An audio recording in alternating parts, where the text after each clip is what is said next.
Nice gun, old-timer. You sure you can even lift that thing? Respect is earned in silence, not demanded in noise. Derek said it loud enough for the whole field to hear, and the laughter that followed rolled across the rally like wind through dry grass. He was 30, broad through the shoulders, his shooting jacket stitched with the logos of 4 sponsors. He had a rifle worth more than a car and a voice built for cameras, and the man he was laughing at was the oldest person at the entire vintage military vehicle rally. A thin figure in a faded flannel shirt, leaning on a cane beside a restored bomber, watching the targets downrange with eyes the color of old steel. The old man did not turn around. He did not argue. He did not raise his voice. He simply lifted one trembling hand, rested it against the cold aluminum skin of the aircraft behind him, and kept watching the wind move the flags at the 1,000-yard line. Nobody on that field knew it yet. But what happened in the next 20 minutes would humble every man standing there, and it would change Derek for the rest of his life. If you believe that respect is something a man earns in silence, not something he demands in noise, type the word respect in the comments right now. Type it before you hear another word, because the man in the faded flannel is about to teach a lesson that took him a whole long life and one frozen sky to learn. And by the end of this story, you will understand exactly why every soldier on that field eventually removed his hat. His name was Raymond Holt, and there was nothing about him that asked you to look twice. He was 76 years old, and the spring he stood beside that bomber was the spring of 2001, which meant the war he had flown in had ended before most of the men laughing at him were ever born. His shoulders had folded inward the way old shoulders do, as if a lifetime of carrying things had finally been set down. His hat was a plain canvas thing, sweat-darkened at the band, with no patch and no slogan. His truck was a 20-year-old pickup the color of weak coffee, and he had driven it to the rally alone, the way he drove everywhere alone. His hands shook when they were idle. They had shaken for years. People who noticed assumed it was age, and people who didn't notice were most people.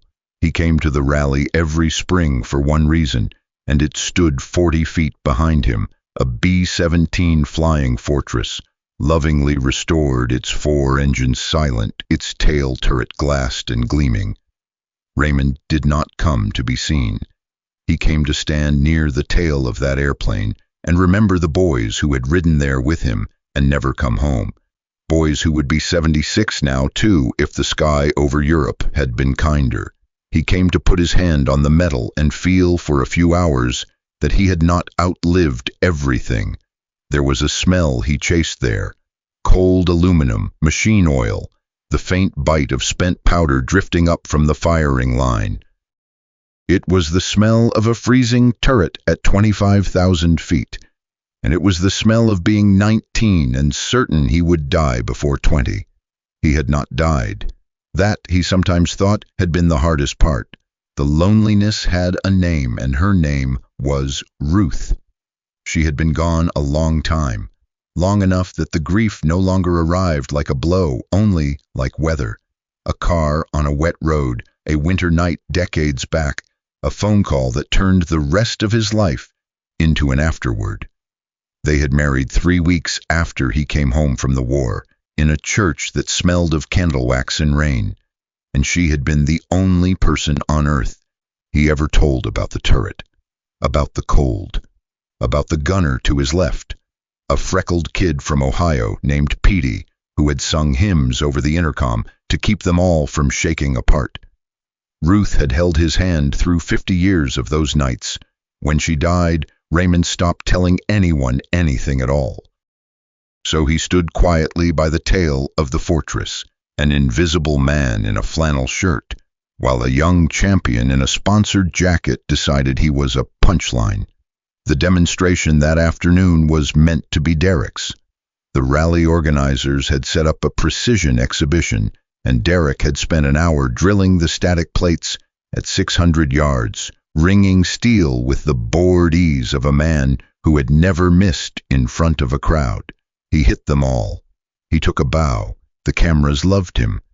Then the rangemaster wheeled out the last challenge, and the field went quiet. It was an old aerial gunnery rig, restored for the rally. A target sled on a high cable that ran the target across the sky on a hard diagonal, fast and falling, the way an attacking fighter once crossed the path of a bomber. A moving target, a target that did not wait. The rangemaster explained, almost apologetically, that no one had hit it cleanly in 3 years of trying. Static shooters froze on it. The lead, the drop, the sheer wrongness of a target that refused to hold still. It broke their training. Derek stepped up grinning. He fired 4 times.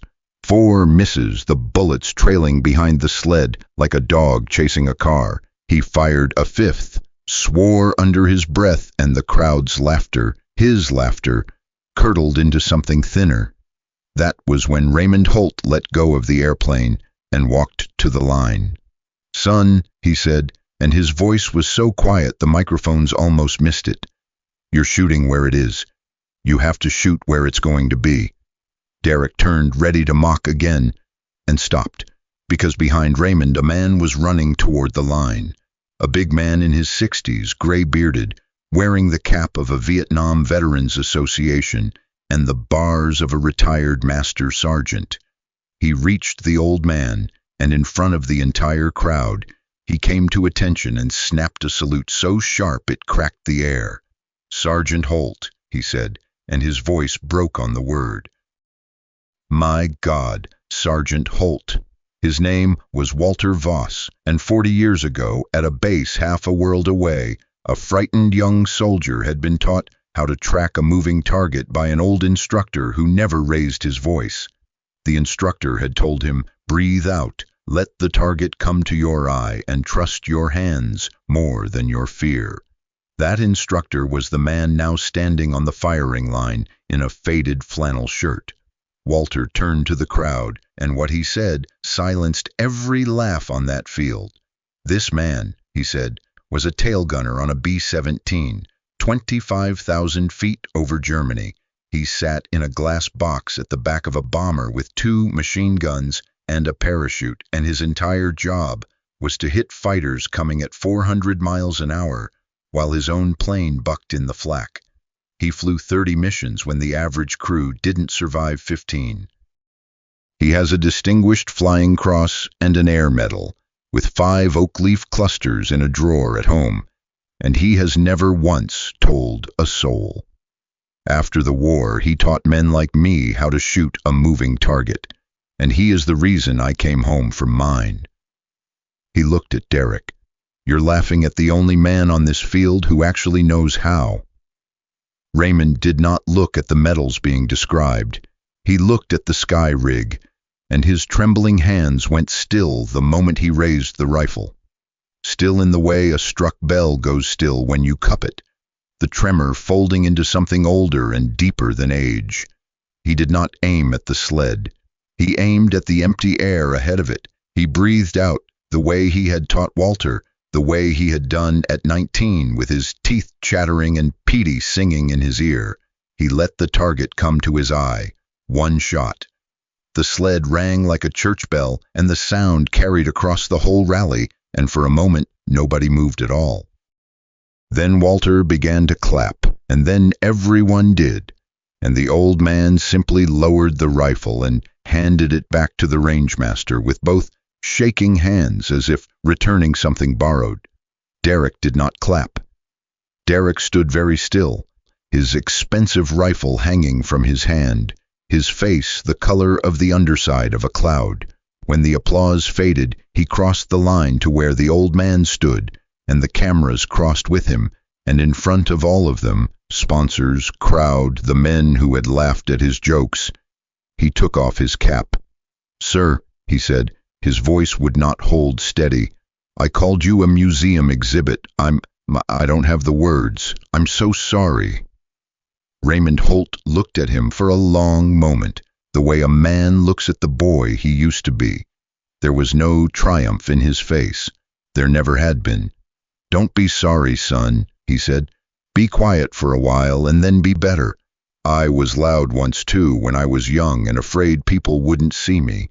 It took me a long time to learn." He set his trembling hand on the young man's shoulder. "Respect isn't something you make people give you by being the loudest man in the room. It's something they hand you quietly when you've stopped asking. It's earned in silence, never demanded in noise." Derek did not answer. He couldn't. He just nodded, the cap crushed in his hands, and a grown man and a champion wept openly on a firing line, while an old soldier patted his shoulder, the way you'd settle a nervous horse. The crowd, without anyone telling them to, began to take off their hats, one by one, all the way down the line, until the only man still covered was the old one himself. 6 months later, Derek Vance walked away from 2 of his 4 sponsors. He kept shooting, but he started something new. He called it the Empty Box Program, after the glass turret at the tail of a bomber, and once a month he drove out to the veterans' home, where Raymond now lived, and took the old men there to the range. He never charged $1. He never filmed a second of it. The loudest young man on the circuit had become, his friends said, almost impossible to get a word out of, and somehow more respected than he had ever been when he wouldn't stop talking. Raymond Holt passed quietly in his sleep the following winter, 77 years old, with a photograph of Ruth on the nightstand and Walter Voss holding his hand. At the funeral, Derek stood at the back in a borrowed suit and could not bring himself to speak. On the wall of Derek's range today, more than 2 decades on, his own hair gone gray now, there hangs a single object behind glass, a spent .50 caliber casing, the kind a tailgunner's guns once threw by the thousand into a freezing European sky. Beneath it is a small brass plate, and on the plate are 7 words, engraved at Derek's own request: "Respect is earned in silence, not noise." Every new shooter who walks in reads it before they ever touch a rifle. If this story moved you, if you believe that the quietest men are often the ones who carried the most, then subscribe and leave the word respect below, for Raymond, for Walter, for Petey from Ohio, who sang hymns at 25,000 feet, and for every old man in a faded flannel shirt that the world was too busy to look at twice, because the loudest man on the line is rarely the strongest, and respect was never something to be demanded in noise. It was always only earned in silence.